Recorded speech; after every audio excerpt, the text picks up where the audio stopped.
السلام علیکم ویئرز. ابھی مجھے اپنے یوٹیوب چینل شروع کیے ہوئے تقریباً کوئی 3 دن ہو چکے ہیں، تقریباً 3 یا 4 دن. تو اس دوران چونکہ بہت سے لوگوں سے رابطہ ہوا اور میرا چونکہ ایک رابطہ میرے علماء حضرات سے بھی ہے، تو ان میں محترم تقی عثمانی صاحب سے میں نے ان کو جو میرا پہلا ویڈیو تھا میں نے ان کو بھیجا تھا، تو اس کے اوپر مجھے ان کا ایک رسپانس آیا جس میں انہوں نے مجھے بڑی دعائیں دیں، اور لیکن ساتھ میں انہوں نے نصیحت کی مجھے، جو میں سمجھتا ہوں کہ اس نصیحت کا تعلق نہ صرف میرے اس یوٹیوب چینل کی لمٹس سے ہونا چاہیے کہ میں کیا کروں، ڈوز اور ڈونٹ سے ہونا چاہیے، بلکہ یہ میرا خیال ہے کہ ہم جتنے بھی جرنلسٹ پریکٹیشنرز ہیں جو جرنلزم کرتے ہیں، اور جو جن کا دین جو مسلمان ہیں اور جن کا دین اسلام ہے، ان کے لیے بہت زبردست قسم کی باتیں ہیں اس نصیحت میں. تو میں نے ان سے پھر اجازت طلب کی کہ اگر آپ مجھے اجازت دیں تو میں اپنے اس یوٹیوب چینل کے ذریعے آپ کی بات آگے پہنچا سکوں، تاکہ ظاہر ہے جتنا آگے بات چلی جائے اور جس کی سمجھ میں آ جائے، اللہ تعالیٰ جس کو بھی ہدایت دے دے. تو اس لحاظ سے بس میں آپ سے اس بات کے ساتھ اجازت چاہتا ہوں کہ میری اس انٹرو کے بعد اب آپ سنیے محترم تقی عثمانی صاحب نے جو مجھے میسج دیا، وہ اب آپ پلیز سن لیجئے اور مجھے اجازت دیجئے. اللہ حافظ. السلام علیکم ورحمۃ اللہ. انصار بھائی، السلام علیکم ورحمۃ اللہ وبرکاتہ. آپ کے پیغام اور آپ کی بھیجی ہوئی ویڈیو کو میں نے دیکھا. آپ نے یوٹیوب پر جو اپنا چینل متعارف کرایا ہے، میری دعا ہے کہ اللہ تبارک و تعالی آپ کو اس میں اخلاص کے ساتھ کامیابی عطا فرمائے.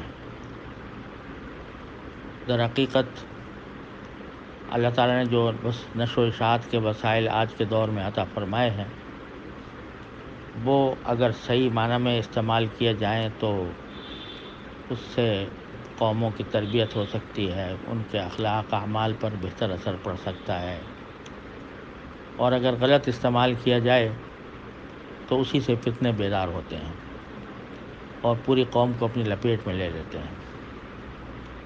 ایسے ماحول میں آپ اس یوٹیوب چینل کا افتتاح کر رہے ہیں. اللہ تبارک و تعالیٰ سے دعا کرتا ہوں کہ آپ حق کے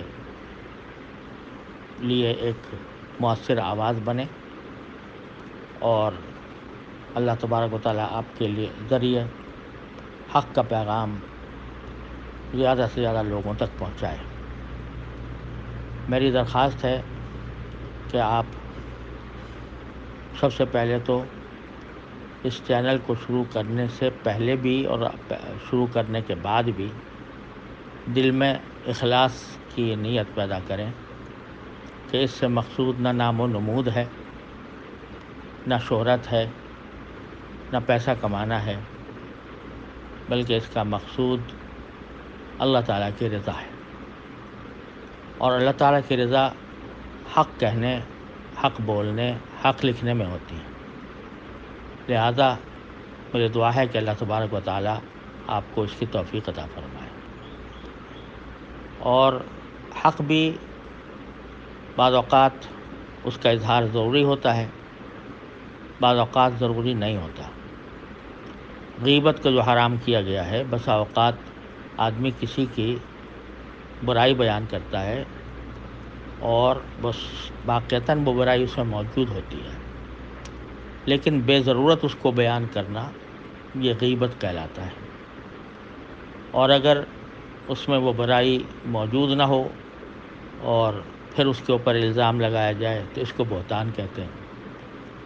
مجھے افسوس ہے کہ آج کل نشر و اشاعت کے ذرائع میں اور خاص طور سے سیاسی مباحثوں میں ان دونوں گناہوں کا ارتکاب بہت کثرت سے کیا جاتا ہے.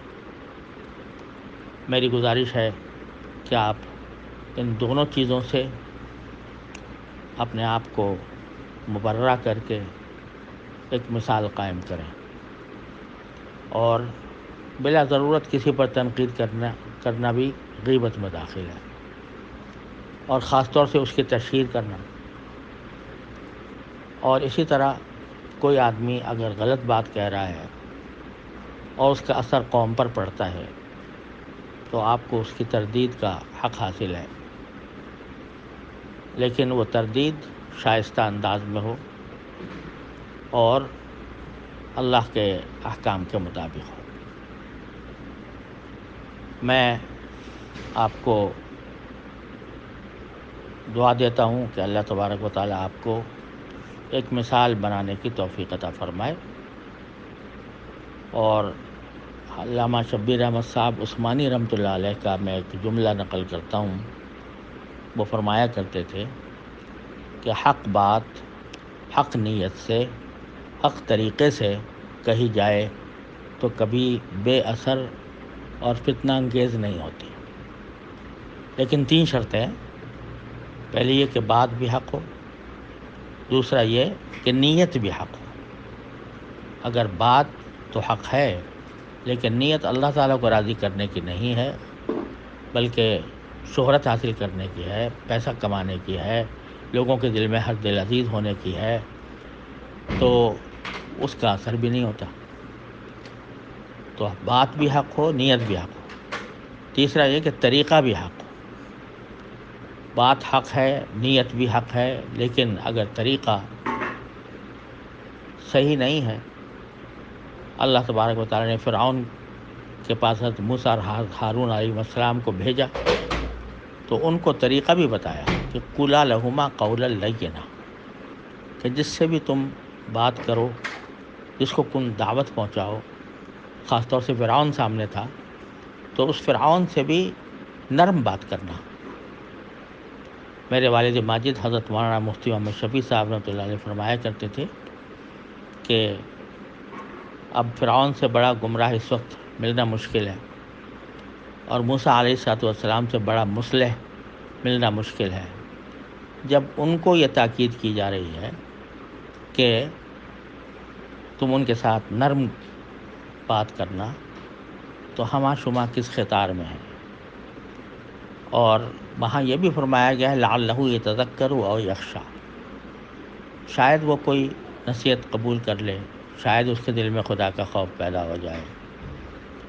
تو یہ بات کہ حالانکہ اللہ تعالیٰ کو علم ازلی میں یہ بات معلوم تھی کہ فرعون ہدایت پانے والا نہیں ہے، لیکن حضرت موسیٰ علیہ السلام سے جو فرمایا کہ شاید وہ نصیحت قبول کر لے، یا شاید وہ اللہ کا ڈر اس کے دل میں پیدا ہو جائے، یہ تعلیم ہے در حقیقت ایک داعی کے لیے کہ وہ داعی اپنے دل میں یہ امید ہمیشہ رکھے کہ میری بات انشاءاللہ بے اثر نہیں ہوگی۔